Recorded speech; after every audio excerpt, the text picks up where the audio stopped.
Welcome to my class, student. It's English grammar. We are doing adverb and this is the introductory part of adverb and this is session 1. Adverb किसे कहते हैं? जो verb adverb की विशेषता बताता है, adjective की विशेषता बताता है, उसको adverb कहते हैं. Always remember, जो adverb है ये noun या pronoun को modify नहीं करता है. It modify adjective, verb और adverb. So let's start. Adverb can be defined as a word or phrase that modifies the meaning of an adjective, verb, noun, its determiner or other adverb. तो जो adverb है वो क्या करता है, जो adverb का जो word है वो क्या करता है, वो modify करता है adjective को, verb को, noun, determiner और other adverb. Right? और other expressing manner, place, time और degree. जैसे gently, here, now, very. Right? So now we have some adverbs, for example, are called sentence adverbs and can also be used to modify whole sentence. कुछ एक sentences adverb भी होते हैं जो कि पूरे sentence को modify कर सकते हैं. Now, many adverbs are indicated by the ly ending. हमेशा याद रखिएगा, कोई भी adverb है अगर उसको आपको quickly पहचानना है तो उसमें suffix ly देख लेना. Then extremely, right? तो जब आप ये ly देखोगे, ly देखोगे तो आपको समझ में आ जाएगा it's an adverb. For example, I ran quickly. यहाँ पर देखो ran को modify किया जा रहा है. Ran is verb. Here the word quickly is modifying ran. Ran, I ran quickly. मैं बहुत तेजी से दौड़ा. हम quickly की जगह का हम slowly लिख देंगे. Its meaning will be different. I ran slowly, right? तो जो adverb है वो meaning change कर देता है. तो I ran quickly. Quickly says how I ran. I will go tomorrow. Tomorrow says when I will go. I have looked everywhere. यहाँ पे देखो looked. Look verb को फिर से modify किया गया है और यहाँ पर go verb है. I will go, मैं कब जाऊंगा, मैं कल जाऊंगा. I have looked everywhere for my book. तो यहाँ everywhere says where I have looked. तो how, when and where. ये जो तीन चीजें आपने यहाँ देखी एडवर्ब वर्ड से हमें पता चल रहा है. Now main positions of adverbs in sentences. कहाँ एडवर्ब सेंटेंस में हम लगाते हैं तभी आपको पता चलेगा क्विकली कि अरे ये जो एडवर्ब है ये जो वर्ड है इन दो के पास है, that mean this is adverb. Adverbs are the beginning of a sentence. Adverb हम सेंटेंस के बिगिनिंग में लगाते हैं. जैसे Unfortunately, we could not see Mount Everest. ठीक है, Unfortunately, we could not see Mount Everest. तो ये unfortunately जो है एडवर्ब है, उसके बाद आपने देखा एक कॉमा लगा हुआ है और फिर आगे के सेंटेंसेस है. तो Unfortunately, we could not see Mount Everest. तो जब भी एडवर्ब सेंटेंस के स्टार्टिंग में आएगा एक कॉमा चाहिए वहां. Adverb in the middle of a sentence. The children often ride their bikes. Right? कि प्राय वो अपने बाइक्स में राइड करते हैं. The children often ride their bikes. Now here, adverb at the end of a sentence. She reads a comic every afternoon. वो कब पढ़ती है कॉमिक? Every afternoon. तो यहाँ पर हमने क्या देखा? Adverb at the end of the sentence. We never put an adverb between the verb and the object. यहाँ पर देखो verb और object के बीच में कभी भी adverb नहीं रखना चाहिए. Right? We never put an adverb between the verb and the object. We often play football. See? यहाँ पर हमने देखा this is what? This is we play football. तो प्ले व्हाट फुटबॉल. तो ये वर्ब है और ये ऑब्जेक्ट है. तो इन दोनों के बीच में एडवर्ब नहीं होना चाहिए. हमने सब्जेक्ट के बाद हमने लेकर रखा we often play football. If there are more adverbs at the end of sentence the word order is normally manner, place and time. कैसे, कहाँ, कब. Right? Manner, place and time. जब हम ज्यादा एडवर्ब यूज करते हैं तो जो वर्ड ऑर्डर रहता है वो कैसा रहता है? First you will have to show manner, then place and then time. I sang the song happily, ठीक है, मैंने गाना गाया बहुत ही खुशी से, happily manner, in party, place, yesterday evening, time. तो आपने देखा I sang the song happily in party yesterday evening।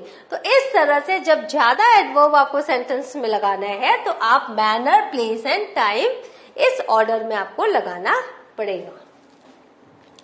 Now kinds of adverb, चूंकि ये इंट्रोडक्टरी पार्ट है, आपको एडवर्ब के बारे में थोड़ी जानकारी चाहिए। तो कितने तरह के एडवर्ब्स होते हैं? एडवर्ब्स जो होते हैं 3 टाइप्स होते हैं, सिंपल, इंटरोगेटिव एंड रिलेटिव, ठीक है। Simple adverbs only contain one word and modify verbs, adjectives और अदर एडवर्ब्स। जो सिंपल एडवर्ब्स क्या करते हैं, किसको किसको मॉडिफाई करते हैं?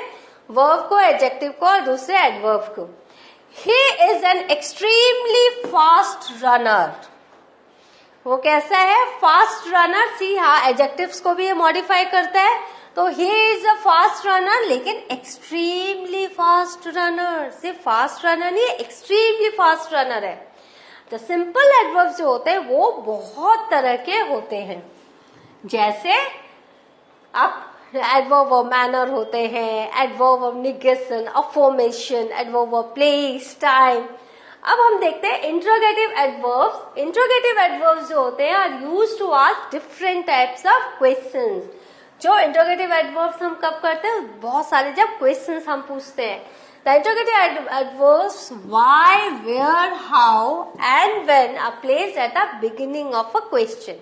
तो जो इंट्रोगेटिव एडवर्ब्स हमेशा स्टार्टिंग में होते हैं, और कौन कौन से कैसे होते हैं? वो why, where, how and when. When is used to ask about time related matters, right? जब हम टाइम के बारे में पूछते हैं, when are you coming, when will you go, when has he reached, जब हम टाइम रिलेटेड कुछ भी पूछते हैं तो हम when का यूज करते हैं। when means कब।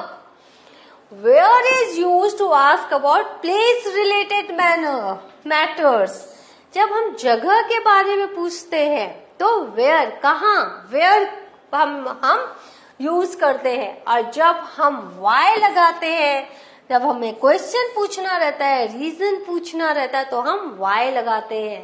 why is used to ask about reasons, क्या कारण है, why are you late, why you didn't go। तो इस तरह से हम जब क्वेश्चंस करते हैं तो why लगाते हैं, because we want to know the reasons। तो when, where, why आपने देखा। How can be used to ask about matters related to manner, time, quantity, amount and degree। जो how है वो बहुत सारी चीजों में यूज होता है, मैनर में, टाइम में, क्वांटिटी में, अमाउंट में एंड डिग्री में, right. How was he painting, तो मैनर आ गया। How long will you take here, तो टाइम आ गया। How much do you want, quantity आ गई, अमाउंट आ गया। और degree, how old are you, और तो इस तरह से आप देखते हो डिग्री भी आ गया। He is older, I am older than you, और जो भी आप बोल सकते हो, तो वहां डिग्री भी आ गया। Now these questions can be answered with a sentence or a prepositional phrase.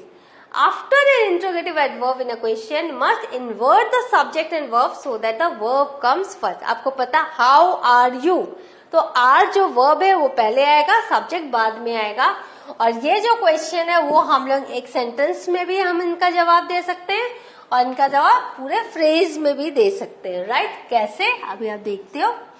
Why are you so late, आप क्यों इतना लेट हो, तो हमने पूरे सेंटेंस में इसका जवाब दिया, there was a lot of traffic। Where is my passport, in the drawer, यहाँ हमने क्या देखा, हमने prepositional phrase में दिया, in preposition। How are you, I am fine, right।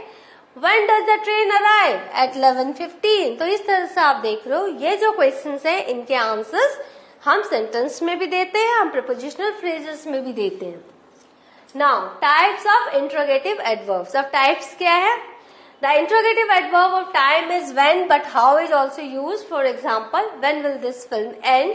How long shall I wait for the train? Where is used to ask about a place. For example, where is the school?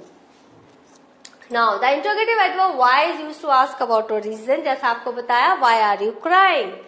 The interrogative adverb how is used to ask about a manner in which the verb occurs. जो काम हो रहा है, action हो रहा है, कैसे हो रहा है, उसको जब हम पूछते तो हाउ से पूछते. How quickly can you get home, कितनी जल्दी तुम घर पहुंच सकते हो, तो how quickly can you get home. तो इस तरह से हमने मैनर्स देखा वर्ब का. Now the interrogative adverb how is used to ask for amount, quantities and degrees. For example, how much food have you got left, कितना तुमने food leave किया. How many sweets have you eaten. आपको पता है quantity and amount. Now relative adverbs क्या है. A relative adverb introduces a group of words or a clause that tells more about a noun. तो जो group of words हैं और जो क्लॉजेज है, जब दो क्लॉजेज को हम जोड़ते हैं तो जो हम एडवर्ब यूज करते हैं उसको रिलेटिव एडवर्ब कहते हैं. It can be use instead of a relative pronoun plus a preposition. तो रिलेटिव प्रोनाउन के बदले में हम इसको रिलेटिव एडवर्ब को यूज कर सकते हैं. It does not act as a subject or object in the relative clause. It merely replaces an adverb. तो जो relative adverb है वो as a subject या as a object काम नहीं करते relative clause में. सिर्फ जो आपका adverb है उसको हटाती है. There are three main relative adverbs: where, when and why. अब आप बोलोगे कि ये तो interrogative में भी था, लेकिन इंट्रोगेटिव में वो पहले आता है, the beginning of the sentence, लेकिन यहाँ पर ये मिडिल में आएगा.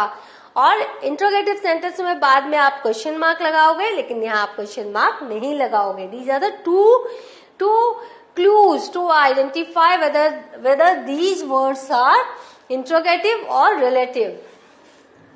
Now the relative adverb where means in which और at which and is used to refer to a place. Right. This is the store in which I bought my books. Right? तो in which, तो pronoun plus preposition, relative pronoun plus preposition, और आपने देखा ये middle में आया है. Right? This is the store where I bought my shoes. यहाँ पर भी आप देख रहे हो ये relative adverb है. This is the place where we meet. यहाँ पर देख रहे हो ये, यहाँ आप देख रहे हो ये बीच में आ रहे हैं और क्वेश्चन मार्क नहीं है. That's why these are all relative adverb. Now, the relative adverb when means in which or at which and is used to refer time expression. When time expressions को बताता है. Noon is the time when we eat lunch. दोपहर के समय हम lunch करते हैं, तो when जो है in the middle आ गया. The relative adverb why means for which and is used to refer to a reason. I don't know why Shyam isn't in class today. मुझे नहीं पता श्याम क्लास में आज क्यों नहीं है. यहाँ देखो सिंपल फुल स्टॉप है, कोई भी क्वेश्चन मार्क नहीं है, और ये मिडिल में रिलेटिव एडवर्ब है क्योंकि इससे दो क्लॉजेस को जोड़ते हैं relative. Noon is the time when we eat lunch. Right. ये जो दो क्लॉज है उसको उसने व्हेन से जोड़ा हुआ है. आई डोंट नो, मुझे नहीं पता. Shyam isn't in class today, Shyam आज क्लास में नहीं है, तो हम दोनों को हमने वाई से जोड़ा. क्यों श्याम क्लास में नहीं है मुझे नहीं पता. Right. Now let's move to तो what we have learned. We have learned adverbs, we have learned kinds of adverbs, we have learned position of adverb. Please go through the slides again and again and try to find adverb in your grammar books also. Whenever you read any article or story, please find adverbs there. It will be fun finding all those things. So in the next class I shall be here with a new topic on adverb. Till then, have a good revision. Thank you.